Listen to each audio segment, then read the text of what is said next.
നമസ്തേ, ഞാൻ അംബിക നായർ, ഡൽഹിയിലാണ് താമസം. എനിക്ക് നിങ്ങളോടിപ്പം 2 വാക്ക് സംസാരിക്കാനുള്ളത് ഇപ്പോൾ കേരളം ഒട്ടാകെ ചർച്ച ചെയ്യപ്പെടുന്ന ശബരിമല ഇഷ്യൂവിനെ കുറിച്ചാണ്. സ്ത്രീകൾക്ക് ശബരിമലയിലെ പ്രവേശനം അനുവദിക്കണോ വേണ്ടയോ എന്നുള്ള കാര്യത്തെക്കുറിച്ച്. അതിൽ എനിക്ക് 2-3 കാര്യങ്ങളാണ് ബേസിക്കലി എനിക്ക് 3 കാര്യങ്ങളാണ് പറയാനുള്ളത്. നമ്പർ 1, ആരാണ് ഈ പൊതു താൽപര്യ ഹർജി സമർപ്പിച്ചത്? ഡൽഹി കേന്ദ്രമാക്കി പ്രവർത്തിക്കുന്ന യങ് ലോയേഴ്സ് അസോസിയേഷൻ ഓഫ് ഇന്ത്യയിലെ അഡ്വക്കേറ്റായിട്ടുള്ള നൌഷാദ് അഹമ്മദ് ഖാനാണ് ഈ ഒരു പൊതു താൽപര്യ ഹർജി സമർപ്പിച്ചിട്ടുള്ളത്. അദ്ദേഹത്തിന് ഞാൻ ഇന്നലെ ഫോൺ ചെയ്തിട്ടുണ്ടായിരുന്നു. ഇന്നലെ രാവിലെ വിളിച്ചപ്പം ഞാൻ അദ്ദേഹത്തോട് പറഞ്ഞു, എനിക്ക് എന്തായിരുന്നു ഇങ്ങനൊരു പൊതു താൽപര്യ ഹർജി ഡൽഹിയിൽ ഇവിടെ ഇരുന്നിട്ട് കേരളത്തിലെ ഒരു അമ്പലത്തിൽ സ്ത്രീകളുടെ പ്രവേശനത്തിനെ കുറിച്ചിട്ട് ഒരു പൊതു താൽപര്യ ഹർജി സമർപ്പിക്കാനുള്ള കാരണം എന്താണ്, അതിന്റെ പിന്നിലുള്ള ചേതോവികാരം എന്തായിരുന്നു എന്നുള്ളതിനെ കുറിച്ച് എനിക്കറിയണം എന്ന് അദ്ദേഹത്തോട് പറഞ്ഞു. അപ്പൊ അദ്ദേഹം പറഞ്ഞു, വൈകിട്ട് സംസാരിക്കാം, ഇപ്പൊ ഫ്രീ അല്ല, കോർട്ടിലാണെന്ന് പറഞ്ഞു. വൈകിട്ട് ഞാൻ വീണ്ടും വിളിച്ചിരുന്നു. പക്ഷെ വ്യക്തമായ ഒരു ഉത്തരം തരാതെ അദ്ദേഹം ഒഴിഞ്ഞു മാറാനുണ്ടായത്. ഇനി 2, ഇതിന്റെ പിന്നിലുള്ള ആരാണെന്നുള്ളതിനെ കുറിച്ച് ഞാൻ ഇപ്പൊ പറഞ്ഞു. 2, എന്താണ് ഇതിന്റെ ഉദ്ദേശം? കേരളത്തിൽ ഏറ്റവും അധികം തീർത്ഥാടകര് ഒരു വർഷം സന്ദർശിക്കുന്ന ഒരു തീർത്ഥാടന കേന്ദ്രമാണ്, അല്ലെങ്കിൽ ഒരു അമ്പലമാണ് ശബരിമല. കേരളത്തിൽ ഏറ്റവും കൂടുതൽ വരുമാനം ഉണ്ടാക്കുന്ന ഒരു അമ്പലമാണ്. അപ്പൊ ഇതിനെ കേന്ദ്രീകരിച്ച് ഡൽഹി ആസ്ഥാനമാക്കി പ്രവർത്തിക്കുന്ന അന്യമതസ്ഥനായ ഒരു അഡ്വക്കേറ്റ് ഒരു പൊതു താൽപര്യ ഹർജി സമർപ്പിക്കണം എന്നുണ്ടെങ്കിൽ അദ്ദേഹത്തിന് എന്തോ വ്യക്തമായ ലക്ഷ്യങ്ങളുണ്ട്, അദ്ദേഹത്തിന്റെ പുറകിൽ പ്രവർത്തിക്കുന്ന ആരോ ഉണ്ട്. ഇതിന്റെ പുറകിലുള്ള ഉദ്ദേശം എന്തായിരിക്കും എന്ന് നമ്മൾ അറിയാതെ പോകരുത്. എന്താണ് ഉദ്ദേശം? ഇതിന്റെ പുറകിലുള്ള ഉദ്ദേശം എന്താണ്?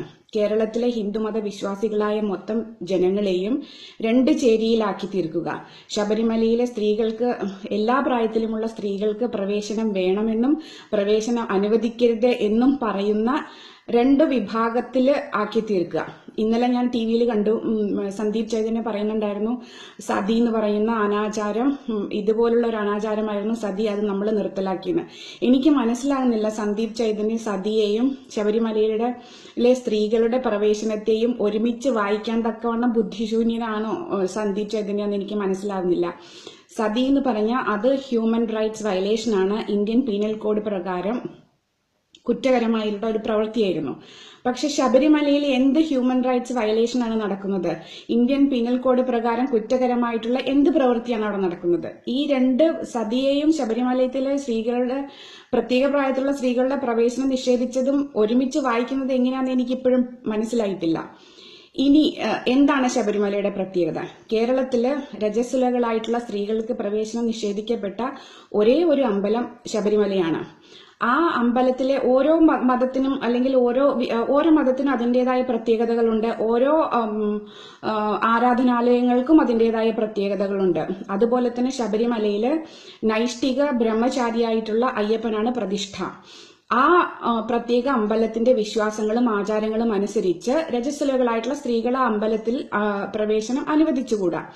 കാലങ്ങളായിട്ടും ആയിരക്കണക്കിന് വർഷങ്ങളായിട്ടുമുള്ള ആ അമ്പലത്തിലെ ആചാര അനുഷ്ഠാനങ്ങളാണ് അത് നമ്മൾ കേരളീയരായിട്ടുള്ള കേരളീയർ മാത്രമല്ല, സൗത്ത് ഇന്ത്യയിലെ എല്ലാ ഹൈന്ദവ വിശ്വാസികളും ആചരിച്ചും വിശ്വസിച്ചും പോരുന്ന ഒരു ആചാരാനുഷ്ഠാനമാണ്. അത് തകർക്കണമെന്ന് ആർക്കാണ് ഇത്ര നിർബന്ധം? കേരളത്തിലെ സ്ത്രീകളുടെ, ഹിന്ദു ആയിട്ടുള്ള സ്ത്രീകളുടെ പ്രതിനിധി എന്ന നിലയ്ക്ക് എനിക്ക് ആ അമ്പലത്തിലെ ആചാരാനുഷ്ഠാനങ്ങൾക്ക് വിപരീതമായിട്ട് ആ അമ്പലത്തിലെ പ്രവേശനം നേടിയെടുക്കണമെന്ന് ഞാൻ ആഗ്രഹിക്കുന്നില്ല. കാരണം എന്റെ മതത്തിന്റെ വിശ്വാസങ്ങളെ അതിന്റെ എല്ലാ പരിശുദ്ധിയോടുകൂടി നിലനിന്ന് പോരണം എന്ന് വിശ്വസിക്കുന്ന ഒരാളാണ് ഞാൻ. അങ്ങനെയുള്ള ആചാരാനുഷ്ഠാനങ്ങൾ നിലനിൽക്കെ എന്തുകൊണ്ടാണ് അന്യമതസ്ഥനായിട്ടുള്ള ഒരു അഡ്വക്കേറ്റിന്, ഒരു വക്കീൽ, ദില്ലിയിലിരിക്കുന്ന ഒരു വക്കീലിന് എന്തുകൊണ്ടാണ് കേരളത്തിലെ ഒരു അമ്പലത്തിൽ ഇത്ര താല്പര്യം വരാൻ എന്താണ് കാരണം? അയാളുടെ പിന്നിൽ ആരായിരിക്കും പ്രവർത്തിക്കുന്നത്? ഇത്രയൊക്കെ ചർച്ചകൾ ഇവിടെ നടക്കുകയാണ്. ഇതിന്റെ പിന്നിലുള്ള രഹസ്യ അജണ്ട നമ്മൾ കാണാതെ പോകരുത്. ആ രഹസ്യ അജണ്ടയുടെ ഇരകളായിട്ട് നമ്മൾ, കേരളത്തിലെ ഹൈന്ദവ വിശ്വാസികൾ ഇരകളായി തീരരുത് എന്നാണ് നിങ്ങൾ ഓരോരുത്തരോടും എനിക്ക് അഭ്യർത്ഥിക്കാനുള്ളത്. നമസ്തേ, താങ്ക് യു.